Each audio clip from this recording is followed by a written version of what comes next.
Here we are looking at the consequences of bad fuel management. Fuel number 1 is contaminated with unknown substances, and therefore it is not usable on the vehicles.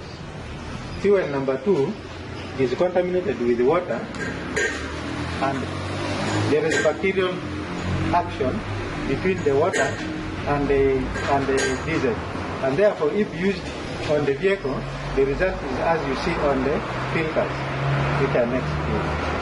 Then fuel number 3 is fuel contaminated with rust, and that due to your bad transportation drums which are not properly cleaned. So when used on the vehicle, you see the result as the filter next to the bottle.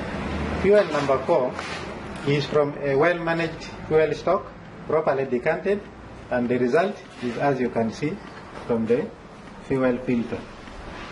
These services were all carried out in a service interval of 2,000 kilometers. How does water get into the fuel? Water gets into the fuel due to bad storage habits. Normally, drums are not supposed to be stored under the sunshine or without a shade, because when it rains, water will accumulate on top of the drum, and during the day, when there is too much sunshine, the fuel molecules in the drum will expand, and due to that expansion, the fuel vapor will be pushed out of the drum through this seal.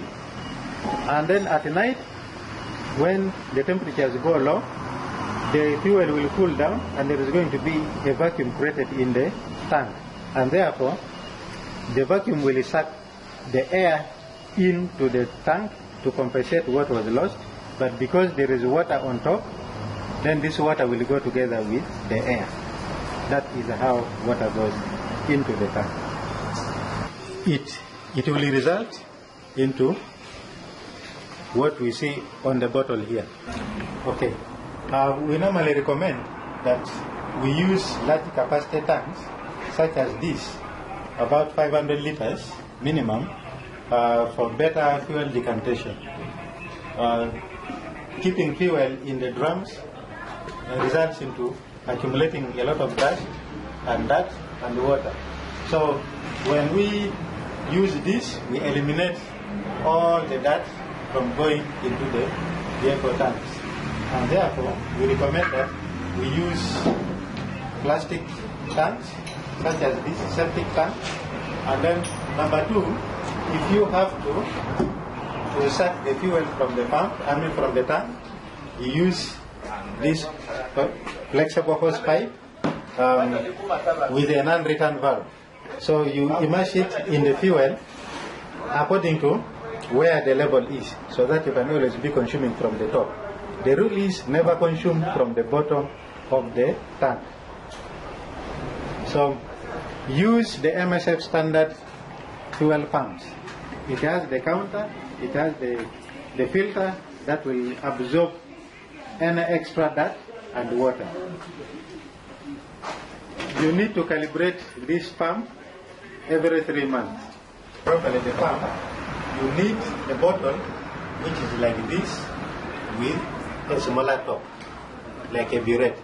If you use this, when there is some small tolerance, it can either be more or less, but with this it is going to be very small. When you use the one with a large opening, then it is the difference in terms of the excess or less is going to be more. This can be 0.5, meanwhile this one can be 0.01. So you better use this type. This is the other standard of MSF pump. This one is electrical one, which car operate with 220 volts and 0.37 kilowatts motor pump. This is the calibration screw, where in case the pump is delivering more fuel, you can use it for the calibration. When it is delivering more, you tie it. When it is delivering less, you unscrew. You see it moving here.